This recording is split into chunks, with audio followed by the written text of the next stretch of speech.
안녕하세요. 검찰개혁의 쇄빙선임을 강조하는 조국혁신당이 이재명 더불어민주당 대표가 말 두 마디 가지고 집행유예형을 선고받은 데 대해 검찰의 수사와 기소 분리법안을 통과시키자라고 거듭 촉구하고 있는데요. 그렇게 이재명 대표가 정치재판을 받게 된 원인 역시 정치검찰에게 주어진 과도한 권한이 있기에, 또 문재인 정권 말기 통과시킨 검찰의 권한을 약화시킨 법안을 윤석열 정권 초기 한동훈 당시 법무부 장관이 시행령으로 무력화시킨 사례 때문이라는 점에선데요. 그러나 지금 검찰개혁 법안을 통과시키더라도 검찰 칼춤에 목숨을 걸다시피 한 윤석열이 거부권을 행사할 것은 뻔하기에 이를 극복해낼 방법은 없습니다. 총선에서 200석을 넘지 못한 것이 크나큰 한 아니겠습니까? 조국혁신당 대표는 지난 18일 최고위원회의에서 수사기소 분리는 민주진 보진영에 일관되고 주된 공약이다. 이재명 대선 후보도 같은 내용의 검찰개혁을 천명했다라며, 조국혁신당이 이미 제출한 검찰개혁사법은 수사권을 중대범죄수사청으로 이관하고 검찰청을 폐지하되 공소청을 설치하는 것이 골자다. 이렇게 되면 검사는 기소와 공소 유지만 전담한다라고 언급했습니다. 그러면서 검찰에게 과도하게 집중된 권한을 나누어 정상화해야 한다. 대한민국 헌정사상 처음으로 수사기소 분리법안을 통과시키자라며, 그로써 우리는 새로운 헌정사를 쓰게 될 건지라고 목소리를 높였습니다. 민주당 출신인 황운하 원내대표 역시 지난 17일 SNS를 통해 지난 15일 1심이 선고된 선거법 위반 사건과 25일 1심 선고가 예정되어 있는 위증교사 사건은 검사가 직접 수사할 수 있는 대상 범죄가 아니다. 한동훈은 이에 대해 스스로 자백했다.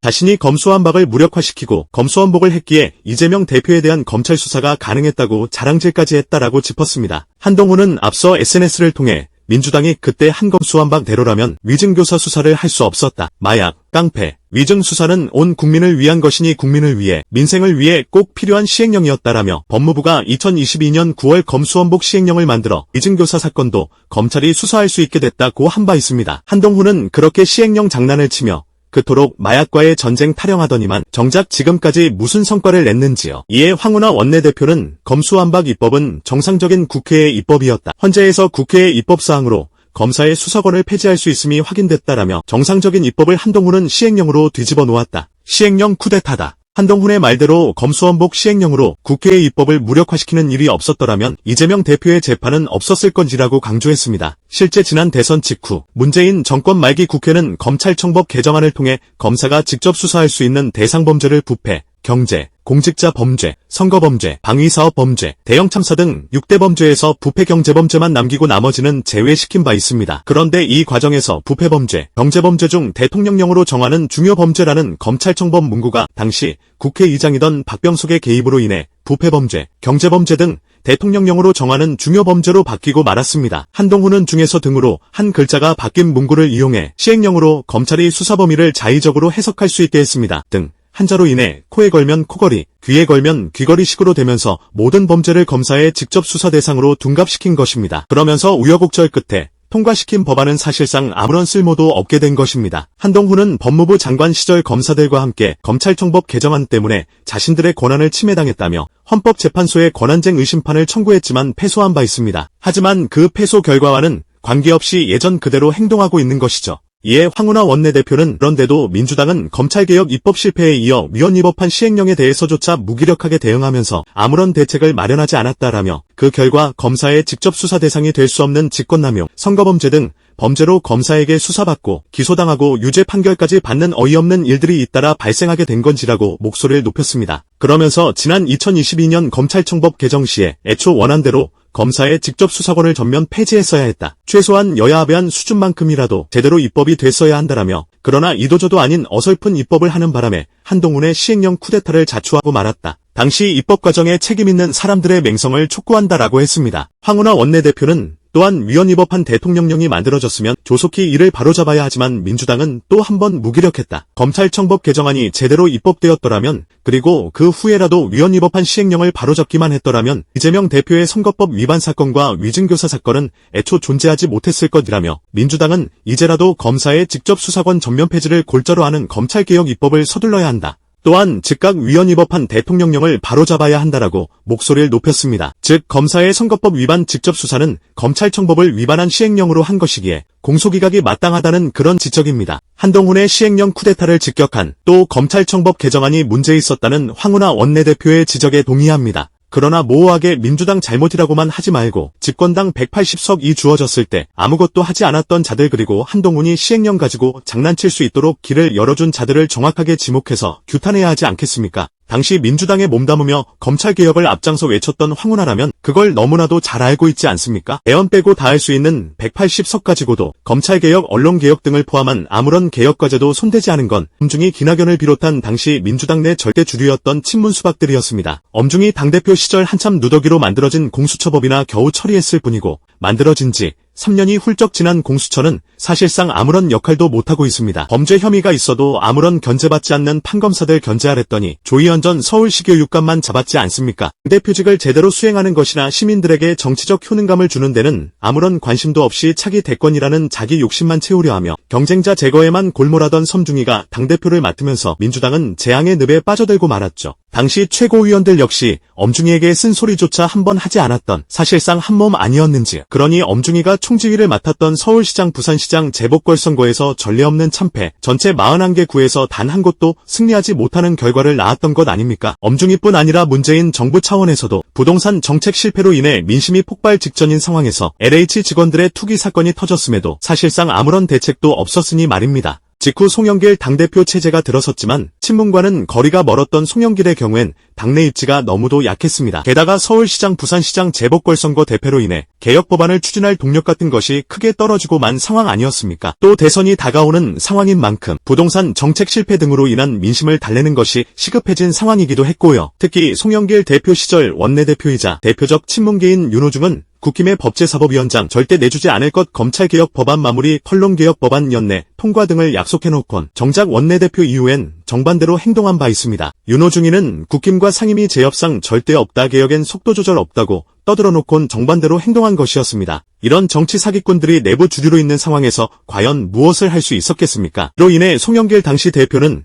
우선 철론개혁 법안부터 처리하고 검찰개혁 법안은 이재명 정부가 출범하면 다시 제대로 해보자는 전략으로 선회한 것이죠. 지난 2021년 8월 9월 사이 통과가 유력했던 선론중재법 개정안은 허위 조작 보도를 한 언론사에게 최대 5배 징벌적 손해배상 책임을 묻는 내용 등을 담았는데 사실 초반에 논의됐던 것에 비하면 거의 누더기나 마찬가지였음에도 통과 직전까진 갔습니다. 그러나 문재인 당시 대통령은 선론이나 시민단체, 국제사회에서 이런저런 문제 제기를 하고 있기 때문에 그런 점들이 충분히 검토될 필요성이 있다라며 막았었고 그 직후 고위당 정청협의회를 통해서도 민주당 단독 강행 처리가 전국을 경색시켜 국정 운영에 부담을 줄 수 있다고 문제 삼았습니다. 그럼에도 송영길은 민주당 단독 표결 및 법안 통과를 강조했으나 당시 의원총회에서 홍영표, 고민정, 윤건영, 김영배 등 친문계가 공개적으로 집단 반대 의사를 표명하며 가로막았다고 하지. 송영길의 저서인 송영길의 선전포고를 보면 이철이 당시 청와대 정무수석이 당대표실을 방문해 대통령 거부권 행사까지 거론하며 막아섰다고 합니다. 그러면서 결국 그런 약한 언론개혁 법안마저 좌초됐는데 그러자 문재인 청와대가 안심했다는 소식까지 언론에 나왔습니다. 임시 거부권을 한 번도 쓰지 않은 정권인데 이런 중요한 법안엔 거부권을 쓰려 했다는 겁니다.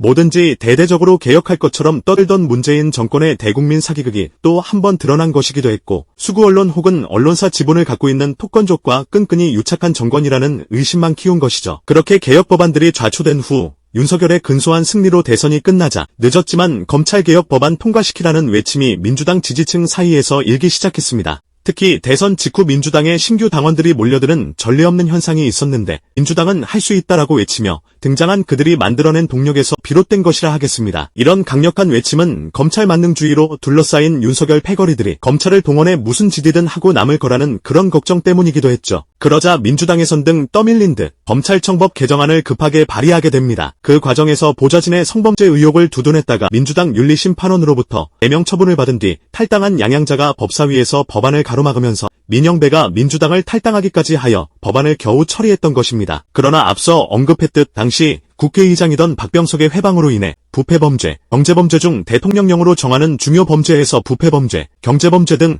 대통령령으로 정하는 중요범죄로 문구가 바뀌게 되면서 한동훈이 시행령 장난을 칠 수 있게 됐고 법안은 사실상 폐기된 셈이 됐습니다. 그렇게 약 2달 정도 검찰개혁 법안으로 시끌시끌했는데 결국은 아무 성과도 없이 쇼로 끝나고 만 것입니다. 당시엔 저 역시 반드시 검찰청법 개정안 처리해야 한다라며 목소리를 높인 바 있었는데 지금 와서 돌아보면 한편의 계획된 쇼가 아닐까란 의심이 듭니다. 당시 대선 패배를 두고 정권 심판론을 계속 키워왔던 문재인 정부와 아무것도 하지 않은 민주당 내 친문 수박들에게 책임론이 갈 수밖에 없는 상황이었습니다. 저들이 대선 때 요직을 맡아놓곤 태업한다거나 도리어 이재명 발목 잡기에 앞장섰다는 거 드러나면 자신들의 입지가 줄어들 수밖에 없으니까, 또 이재명에게 동정론이 일 수밖에 없으니까 화제를 검찰 쪽으로 황급히 돌린 것이 아닐까 의심할 수밖에 없는 거지요. 당시 비대위원장이 윤호중과 박지원이었고 비대위원들 역시 친문 수박들이 다수였으니까요. 한동훈이 장난칠 수 있도록 길을 열어준 박병석의 행위 역시 친문 수박들과 사전에 짠 각본이 아닐까 의심할 수밖에 없고요. 그런 화제 돌리기로 자신들의 책임을 회피하고 지방선거 땐 덕망진창 공천으로 일관하여 참패를 자초하여 이재명에게 책임을 더욱 덮어씌우려고 한 것이 아닐까 더욱 의심할 수밖에 없는 것입니다. 실제 서울시장 후보 경선 당시에도 송영길, 김진애, 박주민 등 후보들이 다수 나온 상황에서 민주당 지지층이 극혐하는 엄중이나 이미 대패한 전력이 있는 박영선을 전략 공천하느니 마느니 하면서 경선 분위기에 찬물을 끼얹었지 않습니까? 지방선거와 함께 치러진 재보궐선거로 국회에 입성한 이재명이 민주당원과 지지층의 압도적 지지를 받아 당대표에 선출됐지만 정작 그가 할 수 있는 것은 사실상 아무것도 없었습니다. 200석이 되지 않기 때문에 윤석열이가 모든 법안을 거부할 수 있는 상황이었고 그 중요한 법사위원장 자리마저 윤호중 그리고 박홍근의 행위로 인해 국힘에 넘어간 상황이었으니까요. 또 당시 민주당 내엔 이재명에게 사법 리스크 타령을 연신해대며 흔들어대는 놈들이 얼마나 많았습니까? 누명 씌우는데 동참한 것들이 말입니다. 즉 손발이 다 묶인 상황이나 다름없던 것입니다. 그 와중에 국힘과 내통한 친문 수박들의 쿠데타 시도로 인해 이재명이 구속 기소될 뻔한 아찔한 순간까지 있었지 않습니까? 결국 검찰의 권한 축소 그리고 법왜곡죄나 사건 조작죄 등을 포함한 검찰 사법개혁 법안을 통과시킬 수 있는 방법은 4월 총선에서의 압도적 승리 외엔 없었습니다. 윤석열이의 거부권을 거부할 수 있게 하는 200석 이상을 확보하는 것이었습니다. 총선 전 발표된 전국 여론조사들을 보면 국힘의 100석 이상 확보는 불가능할 것이라 확신하는 사람들이 많았습니다. 당시 개인적으로도 국힘 지역구 당선자는 70석 내외로 받기에 비례까지 합쳐도 90석을 넘지 않을 거라 예측했죠. 그러나 국힘이 100석을 넘기면서 윤석열 패거리들에게 한소 호흡기를 부착해준 셈이 되고야 말았습니다. 당시 변수는 선거운동 기간 문재인이 접전 지역이 많았던 부울경 지역 돌아다니면서 민주당 후보와 함께 다닌 것 그리고 조국이 부산 사투리 써가면서 야권 200석 외치고 다니던 것 아니었는지요. 당시 국힘 지지층은 말할 것도 없고 중도 무당층에서도 문재인과 조국은 대표적으로 미움받는 이들인데 이들이 전면에 나선 것이 선거에 과연 영향이 없었겠습니까? 특히 선거 때 고개 들면 진다는 일종의 불문율인데 이를 어겨가면서까지 야권 200석을 외쳐대면 시민들이 어떻게 받아들였겠습니까? 압승하고도 압승한 기분이 들지 않는 허탈한 기분이 든 이유가 무엇이겠습니까? 조국혁신당에서 민주당을 향해 검찰개혁 법안 빨리 통과시키자 외치는 거 좋습니다.